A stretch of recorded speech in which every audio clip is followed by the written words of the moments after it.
대한민국은 OECD 국가 중 노인 자살률 1위입니다. 하루 평균 10명, 1년에 3,600명 이상이 스스로 생을 마감합니다.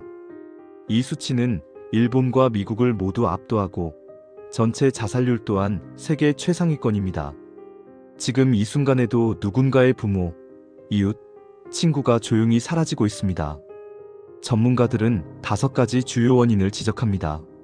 첫째, 경제적 빈곤. 기초연금만으로는 생활이 어렵고 의료비 부담이 큽니다. 둘째, 신체 질환. 만성 통증, 고혈압, 치매 같은 질병은 우울감과 절망감을 키웁니다. 셋째, 우울증과 정신질환. 노년 우울증은 조기 발견이 어려워 방치되기 쉽습니다. 넷째, 사회적 고립. 배우자 사별과 가족 단절, 친구의 부재가 마음을 더 외롭게 만듭니다. 다섯째, 역할 상실. 더 이상 가족이나 사회에 필요하지 않다는 인식이 깊어집니다. 이 요인들이 겹치면 삶의 의지가 급격히 약해지고 주변이 알아차리기 전에 비극이 일어납니다. 그러나 예방 방법도 분명합니다. 가장 중요한 것은 조기 발견입니다. 연락을 끊거나 잠과 식사 패턴이 바뀌고 나는 짐이다라는 말을 자주 하거나 통증 불면을 반복 호소하며 무기력을 보이는 것, 수량물 사용이 늘거나 유서를 암시하는 말, 이런 신호가 보이면 즉시 움직여야 합니다. 우리가 할 수 있는 실천은 3가지입니다. 첫째, 지속적 연락. 안부 전화, 집 앞 방문, 함께 걷기 등 작은 행동이 생명을 붙잡습니다. 둘째, 감정 공감. 힘들었겠다. 같이 방법을 찾아보자와 같은 경청이 중요합니다. 셋째, 전문가 연결. 혼자 해결하려 하지 말고 공식 상담 창구를 이용하세요. 노인 맞춤 돌봄 서비스와 정신건강복지센터는 무료 상담과 방문 돌봄을 제공합니다. 자살 예방 상담 전화 1393, 정신건강 상담 전화 1-577-0199, 라이프라인 1-588-9191은 24시간 열려 있습니다. 긴급 위험이 보이면 112나 119로 즉시 신고하세요. 전화 한 통이 생명을 지킬 수 있습니다. 동네 경로당, 종교 모임, 주민센터 프로그램 같은 작은 만남 하나가 하루 10사람 중 누군가를 살리는 안전망이 될 수 있습니다. 경제, 건강, 관계의 문제를 혼자 짊어지게 하지 않는 것, 이 작은 행동이 대한민국의 치명적 통계를 바꾸는 시작이 됩니다. 유튜브 구독과 좋아요를 눌러주세요.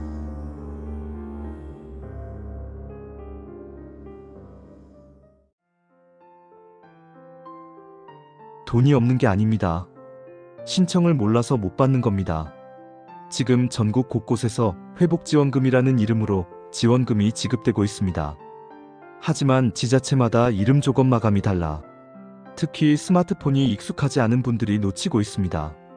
지원금은 생활비와 건강관리 등 생활 회복을 돕기 위한 현금 지역 페이바우처 형태로 지급됩니다. 놓치는 이유는 4가지. 첫째, 문자나 앱 공지만 보고 그냥 지나침. 둘째, 앱 설치와 인증이 어렵다는 부담. 셋째, 서류 준비가 막막하다는 두려움. 넷째, 나는 안 될 거야 라는 착각입니다. 자격은 지역마다 다르지만 보통 주민등록상, 거주, 일정 소득자산 기준, 질병실직재난 등 최근 위기 사유 중 일부를 충족하면 됩니다. 가구 기준인지 개인 기준인지 반드시 확인하세요. 신청은 3가지 길이 있습니다. 첫째, 방문 동주민센터 구청 복지과에서 회복지원금 상담 왔습니다 라고 말하고 접수.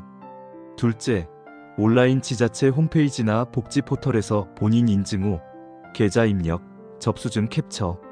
셋째, 전화 예약 120 다산콜 등 지자체 콜센터로 문의 후 방문 지원 예약. 휴대폰이 어렵다면 무인창구 도우미 복지관에서 대면 도움을 받을 수 있고 서류 출력 스캔도 지원합니다. 그리고 꼭 기억해야 할 피싱주의 3원칙. 문자 링크는 클릭 금지, 앱 설치 요구 거절, 계좌나 OTP 요구 즉시 종료. 공식 경로는 지자체 사이트 정보 고지 직접 방문뿐입니다. 이 영상을 보신 뒤 바로 거주지명 회복지원금을 검색해보세요. 마감일을 확인하고 서류만 준비하면 오늘 바로 지원금을 지킬 수 있습니다. 놓쳐서 못 받는 돈, 이제는 없습니다. 유튜브 구독과 좋아요를 눌러주세요.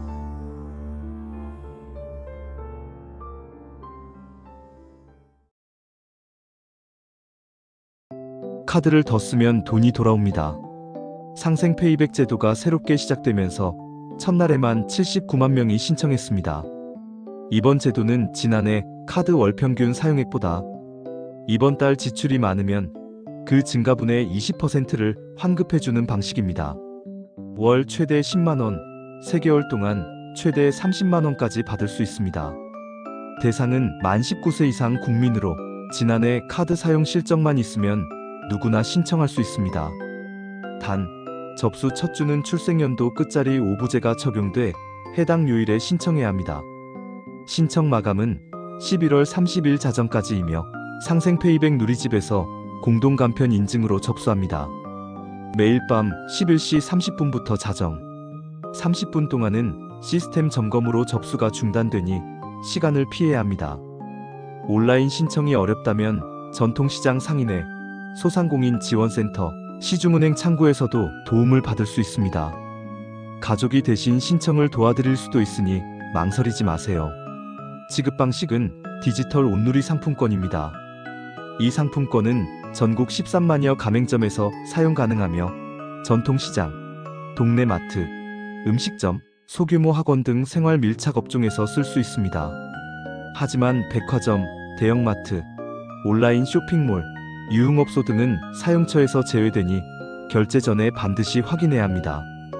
비교 기준이 되는 지난해 월 평균 카드 사용액은 국세청 홈택스에서 카드 사용 내역을 조회해 12로 나누면 계산할 수 있습니다.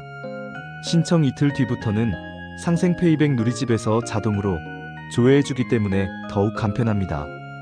핵심만 기억하세요. 첫째, 기간 내 신청을 서두를 것. 둘째, 제외 업종을 피해서 결제할 것. 셋째, 월 상한 10만원을 넘어도 추가 환급은 없다는 점입니다. 재원이 소진되면 조기 종료될 수 있으니 미루지 말고 바로 신청하세요. 달라진 상생 페이백, 카드를 쓰고 돌려받는 30만원의 기회, 놓치면 그냥 사라집니다. 지금 바로 거주지와 상생 페이백을 검색해 자격을 확인하고 신청을 완료하세요. 유튜브 구독과 좋아요를 눌러주세요.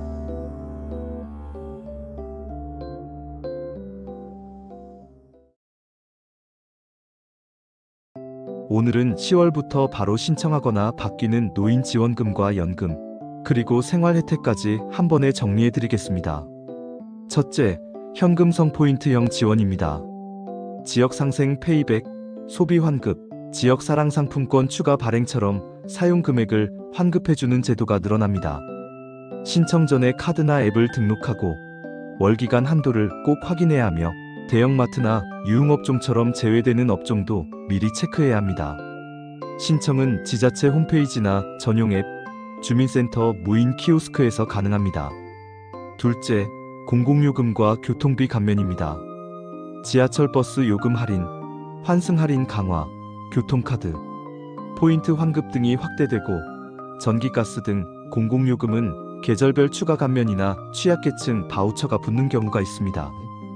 정부24에서 간편 인증 후 마이데이터 서비스를 이용하거나 주민센터를 방문해 요금 감면 통합 신청서를 작성하면 한 번에 묶어서 접수할 수 있습니다. 셋째, 연금과 수당입니다. 기초연금 부부 감액률을 낮추는 개편이 저소득 부부부터 단계적으로 적용될 예정이고 일하는 노인의 국민연금 취업 감액 완화 방안도 추진 중입니다. 최근에 전월세나 예금, 근로소득 변동이 있었다면 반드시 신고해야 지급액이 깎이지 않습니다. 복지로와 국민연금 콜센터, 거주지 행정복지센터에서 즉시 확인이 가능합니다. 넷째, 건강요양 비용을 줄이는 방법입니다. 외래와 입원 본인 부담을 낮추는 본인 부담 상한제, 만성질환 약값을 줄이는 선별급여와 장기 처방, 그리고 장기요양보험 등급 재판정으로 본인 부담이 달라질 수 있습니다. 국민건강보험 앱에서 상한제 환급 대상 여부를 확인하고 장기요양 인정서 유효기간을 꼭 체크한 뒤 갱신 신청을 하셔야 합니다. 마지막으로 디지털 생활 바우처입니다. 스마트폰 요금 감면, 통신비 지원, 디지털 역량 교육 무료 수강, 난방에너지 바우처 같은 계절형 지원도 10월부터 신청 공지가 열리는 곳이 많습니다. 지자체 복지 포털이나 행복드림에서 모집 중인 혜택을 검색해 신청하세요. 정부24 복지로 지자체 포털에서 회원가입과 본인 인증을 먼저 완료하고 카드와 계좌를 연결해두면 훨씬 수월합니다. 문자 스미싱이나 가짜 사이트를 조심하고 반드시 직접 검색해서 접속하는 것이 안전합니다. 주변 가족과 이웃에게도 꼭 공유하시고 신청 기간을 놓치지 마세요. 유튜브 구독과 좋아요를 눌러주세요.